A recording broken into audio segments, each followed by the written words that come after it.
Hi, I'm Brad of Brad's Vintage Collection, and today I'm going to start a 4-part series that shows my 1961 Hall of Fame run. And this is a very high grade run. It took me over 10 years to complete, and I would never be able to buy this set today.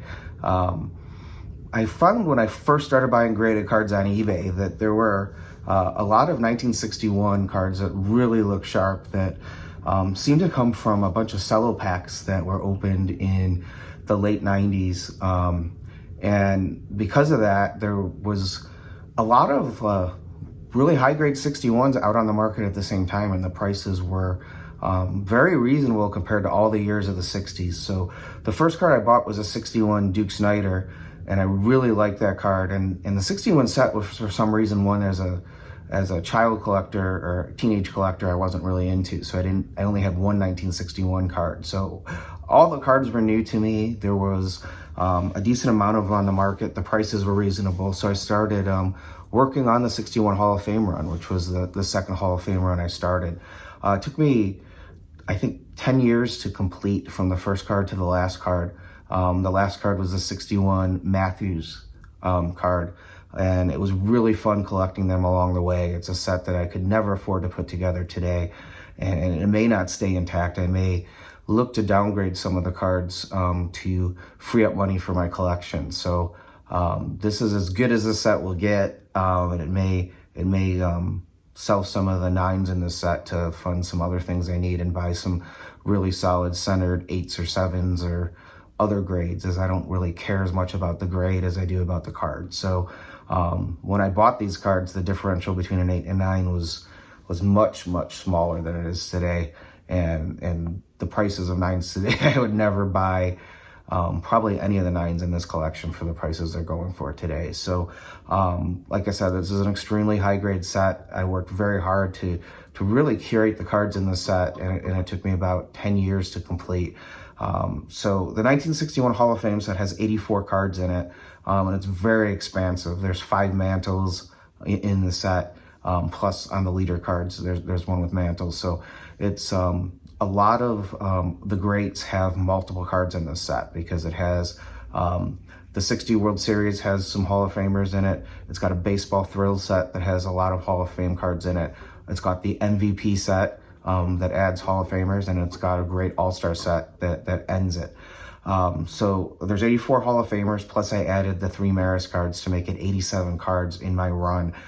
So as big as this is, I'm splitting it into 4 parts. So today we have the first 21 cards in the Hall of Fame run from 1961. I really hope you enjoy looking at these cards, looking at the images on them. And it did take a lot of work to find these cards and add them to my collection. I'm super proud of this run. Okay, I've turned the camera around, and the first card in my 1961 Hall of Fame plus Maris run is actually Maris. He's the number 2 card in the set, and I think Topps did a great job capturing Maris on this card. His eyes really pop. He has this look of determination as he's about to make history, and I really like this card of Maris, and it's actually my favorite of the Maris cards. So I like the 61 set again because it has a lot of real estate for the photo. So I think that the photography really is the star of the card, and your eyes just are drawn to the picture, and this is a perfect example of a card where that happens. Maris is a tough card because of the dark background, and actually Maris, Ford, and Mantle all have dark backgrounds for the Yankees for some reason, and all of those backgrounds are susceptible to having a lot of snow in the background. So it's difficult to find one that's pretty snow-free, and I was really excited when I was able to get this Maris card.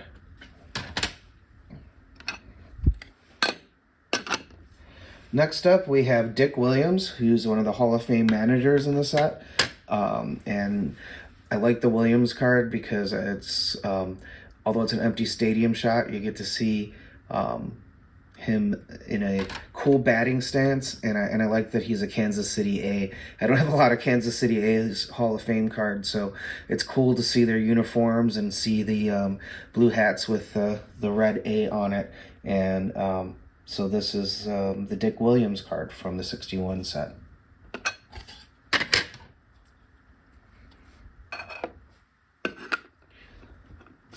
Next is Brooks Robinson, and this one is a really, really great looking card. I just like the look on Brooks's face. I like the batting stance. I like the dark background, and I particularly like the Oriole on the sleeve. It really looks nice on the gray uniform, and it's really one of my favorite Robinson cards pretty much because of the Oriole on the sleeve. I just think it's a really sharp looking card and really shows those old uniforms very well.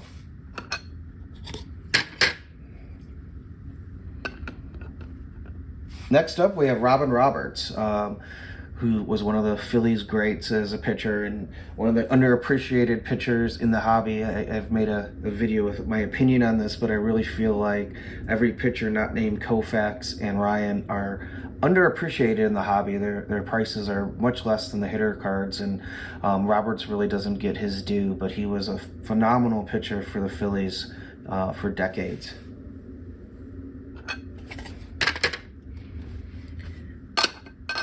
Here we have the first multi card, and this one's a sideways one.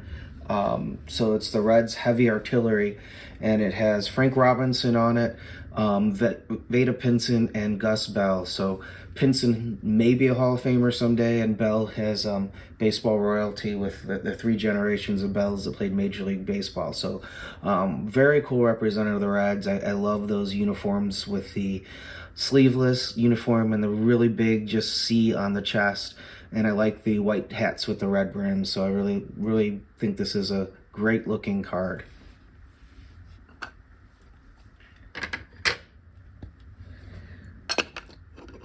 Next we have Nellie Fox, and if you're a watcher of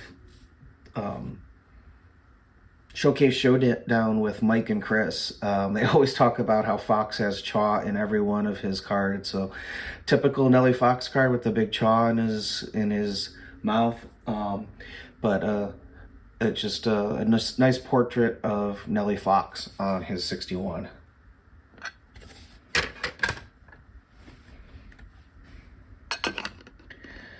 One of the reasons I went for the 61 set Hall of Fame run was because it has the two Hall of Fame Cub rookies in Santo and Williams, and I really like both of those cards. This Santo, I think, looks phenomenal with the All-Star Rookie Trophy, the big format trophy that Topps had back in the day, and just a great shot of him with Wrigley Field in the background, and you can see one of the buildings that's still there, and you can see it much better than you can now because this was before the first or the second bleacher expansion. But really great shot of Santo in Wrigley Field for his rookie card. Okay, I adjusted the camera because the next several cards are horizontal cards for the leader cards. There's a lot of great Hall of Famers on the leader cards from 1961, and this first one is the National League batting leaders, where you can see that it has Willie Mays and Roberto Clemente on the card. And one of the things I like about these leader cards that other years don't have is it actually has the batting average on the front of the card. And so they show all the four batting averages on the front, 325 for Grote down to 314 for Clemente. And what they did on the back of the 61 leader cards is they show the all-time, since 1900, the batting averages for each year and who the batting champions were in the National League, which I think is something different that they've done on their other leader cards. So they showed the stats from this year on the front, and then they showed the history of that leader card on the back.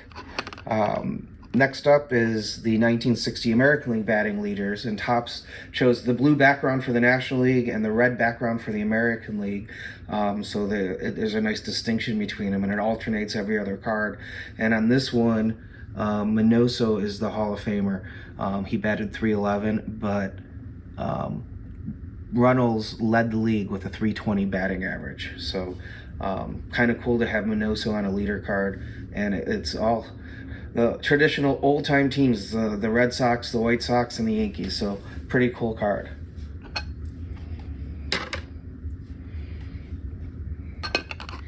This is my favorite of the leader cards in the set because Ernie Banks happened to lead the league in home runs, and seeing him in the #1 spot is really cool on a card with 3 Hall of Famers and could someday be 4 Hall of Famers with Ken Boyer.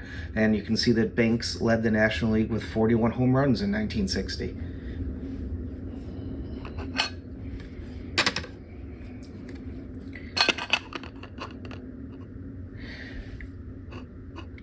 Here's the 1960 home run leaders for the American League, which I think would be probably most people's favorite leader card, because it shows Mantle and Maris flipped. In 1960, Mantle led the league and Maris was in second.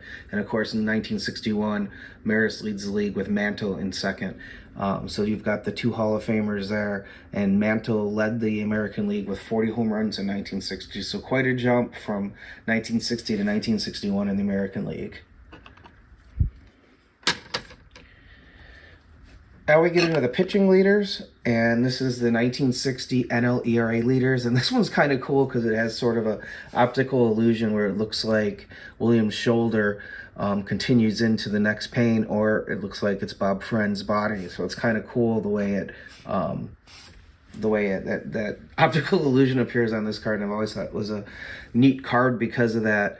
If you look, the Hall of Famer on this one is Drysdale. It also has Ernie Broglio,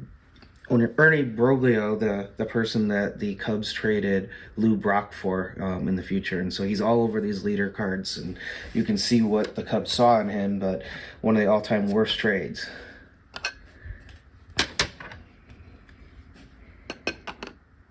Okay, here's the 1960 AL ERA leaders, and Jim Bunning is the Hall of Famer on this card, and you can see that Bauman led the league with a 2.68 ERA in 1960, and Bunning was second with a 2.79 earned run average.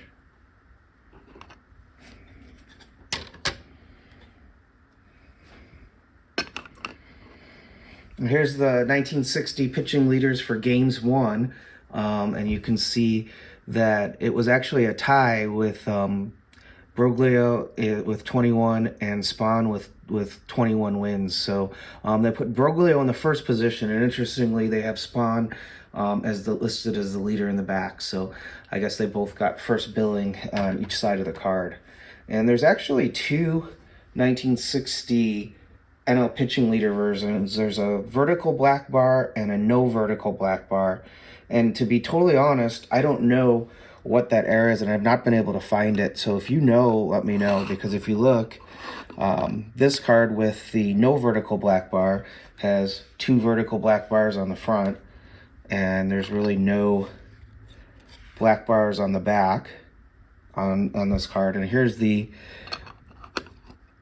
with the vertical black bar, and again, I see two vertical black bars on the front, same as the other card, and no vertical black bars on the back. So I'm not sure what this error is, and if you know, please leave it in the comments. I have always feared that somehow PSA mislabeled one of those two cards, and I really don't have both versions because they look the same to me.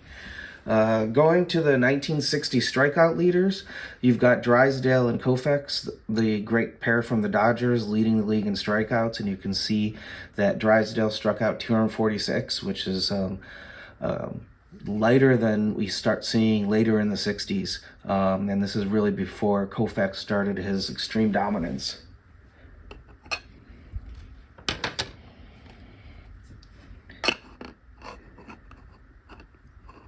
Here we have the American League strikeout leaders for 1960, and it's got two Hall of Famers on it, in Bunning and Wynn, and Bunning led in the American League with 201 strikeouts. So big difference between what was going on in the early 60s and the late 60s as far as the strikeout totals. Okay, that finishes off the leader cards for 1961, and next up is Jim Cott, one of the newer Hall of Famers, and it's Cott's second card. His first card was in the same vein as the Carl Yastrzemski, so it has that orange border with the circular picture, the smaller picture of Cott. So this is the first time he's got a full-size picture on one of his cards, and you can see a young Jim Cott, hatless, and just kind of really get a good shot of his portrait in this card.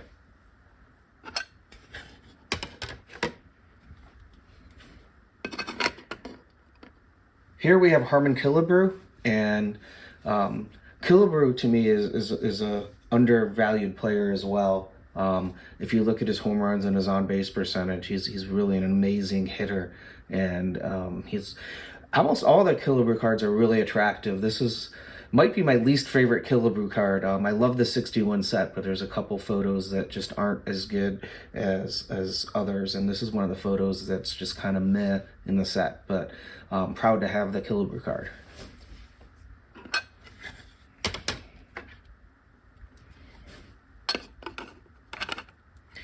And the final card for this first part of my 1961 Hall of Fame run is Richie Ashburn. And Ashburn, of course, is known as a Philly, but I love seeing him in a Cub uniform on this card. So pretty cool to have Ashburn on the Cubs. And that finishes off the 21 cards in the first section of my 61 Topps Hall of Fame run videos.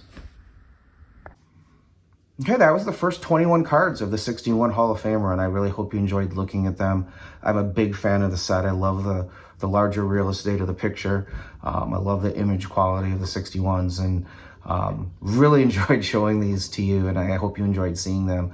I will do the part 2 of the 1961s in a couple days. It's going to be 4 parts. As I said, there's 87 cards, so the first 3 will have 21 cards each, like today's did, and then the last one, that would be 63. I'll have 24 cards. I had to do the math real fast in my head. So we will continue with this series, and I hope you enjoyed this, and I hope you'll watch the other ones and see the rest of my 61 Hall of Fame run.